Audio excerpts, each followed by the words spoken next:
મોરબીના જેતપર ગામે ચાલતા ખેડૂત આંદોલનના 17મા દિવસે મોટો વળાંક આવ્યો છે। આંદોલનમાં આગેવાન એવા નિલેશ એરવડિયાની હકાલપટ્ટી કરવામાં આવી છે।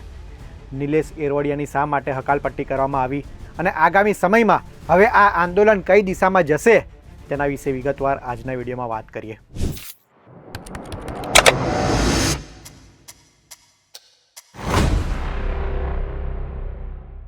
નમસ્કાર, વીટીવી પંચાયતમાં આપનું સ્વાગત છે। હું છું પૂર્વિન સુથાર। મોરબીના જેતપર ગામે વીજ કંપનીના વિરોધમાં ખેડૂતો છેલ્લા 17 દિવસથી આંદોલન કરી રહ્યા છે।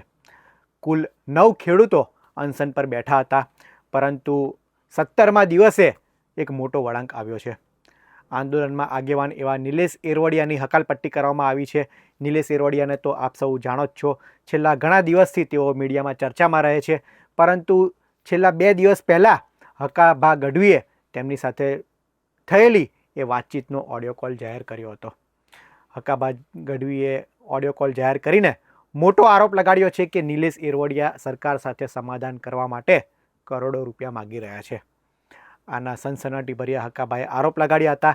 ત્યારબાદ નિલેશ એરવડિયાએ પણ ખેડૂત આંદોલનમાં જે આગેવાન છે તેમની સાથે પ્રેસ કોન્ફરન્સ કરી હતી અને આ આરોપોને તેમણે નકાર્યા હતા અને કહ્યું હતું કે આ અવાજ એ મારો નથી અને FSL રિપોર્ટમાં પણ આની તપાસ કરવામાં આવે। નિલેશ એરવડિયાની વાત કરીએ તો અત્યારે તેઓ એ હોસ્પિટલમાં સારવાર હેઠળ છે। 2 દિવસ પહેલાં તેમની તબિયત લથડી હતી, ત્યારબાદ તેમને સારવાર માટે ખસેડવામાં આવ્યા હતા, પરંતુ સમિતિએ આ આંદોલન ગેરમાર્ગે ન જાય અને ખોટો મેસેજ લોકોમાં ના જાય તેની માટે નિલેશ એરવડિયાને આ આંદોલનમાંથી બાદ કર્યા છે। કુલ 9 ખેડૂત આગેવાનો એ અનશન પર બેઠા હતા, તેમાંથી હવે નિલેશ એરવડિયાની બાદબાકી કરવામાં આવી છે। કુલ 8 ખેડૂત આગેવાનોના અનશન હજુ પણ શરૂ છે। સરકારે ગઈકાલે એક મોટો નિર્ણય લીધો હતો। જીતુ વાઘાણી જે પ્રવક્તા મંત્રી છે અને કૃષિ મંત્રી પણ છે, તેમણે પ્રેસ કોન્ફરન્સ કરીને ખેડૂતોને જે આ વીજ પોલનો પ્રશ્ન છે તેના મામલે વીજ પોલને લઈને જંત્રીના 200 ગણા ખેડૂતોને રૂપિયા મળશે, 200% લેખે વળતર ચૂકવવામાં આવશે તેવી જાહેરાત કરી હતી। ત્યારબાદ લાગતું હતું કે આ આંદોલન સમેટાઈ જશે, પરંતુ હજુ પણ ખેડૂતો એ ઝૂકવાના મૂડમાં નથી, હજુ પણ લડી લેવાના મૂડમાં છે। ખેડૂતો કહી રહ્યા છે કે આ સરકારે જાહેરાત તો કરી છે, પરંતુ જ્યાં સુધી લેખિત પરિપત્ર ન મળે ત્યાં સુધી આ આંદોલન યથાવત રહેશે તેવી સમિતિએ વાત કરી છે। સમિતિના નેતાઓ કહી રહ્યા છે કે લેખિતમાં પરિપત્ર મળશે, ત્યારબાદ આ પરિપત્રની સમીક્ષા કરવામાં આવશે અને ખેડૂતના આગેવાનો નક્કી કરીને નિર્ણય લેશે કે આગામી સમયમાં શું કરવું। એટલે કે હાલ તો જે ખેડૂત આંદોલન ચાલી રહ્યું છે, છેલ્લા 17 દિવસથી ચાલુ રહ્યું છે, તે યથાવત જ રહેશે। હવે આગામી સમયની વાત કરીએ તો નિલેશ એરવડિયાની આમાંથી હકાલપટ્ટી કરી દેવામાં આવી છે। નિલેશ એરવડિયાનો એક બીજો પણ વાતચીત હકાભાઈએ તેમની પર આરોપ લગાડ્યો હતો કે તેમને આંદોલનમાં જવા દેવામાં નહોતા આવ્યા।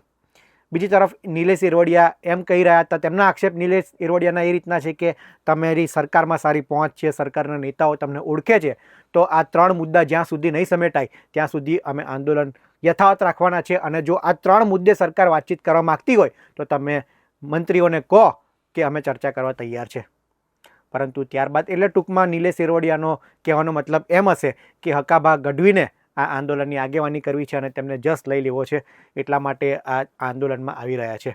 બીજી તરફ નિલેશ એરવડિયાએ પણ આરોપ લગાડ્યા હતા કે હકાભા ગઢવીને કોઈએ આમંત્રણ નહોતું આપ્યું, પરંતુ તેઓ સામે ચાલીને ખેડૂત આંદોલનનું સમર્થન કરવા આવ્યા હતા।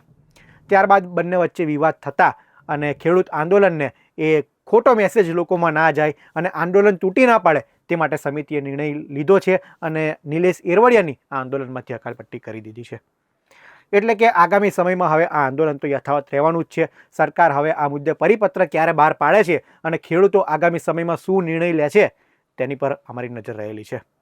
આ અંગે તમને શું લાગી રહ્યું છે? ખેડૂત આંદોલન વિશે તમારા મગજમાં શું છે કે આ આંદોલન પાછળ શું કોઈ રાજકીય પરિબળ જવાબદાર છે કે ખેડૂતો જે માંગ કરી રહ્યા છે તે યોગ્ય છે? આગામી સમયમાં સરકાર એ કેટલા સમયમાં લેખિતમાં એ પરિપત્ર જાહેર કરશે? જોઈએ આગામી સમયમાં શું થાય। આ વિડીયોમાં હાલ આટલું જ। આવા જ ઇન્ફોર્મેટિવ વિડીયો માટે વીટીવી પંચાયત જોતા રહો। ધન્યવાદ।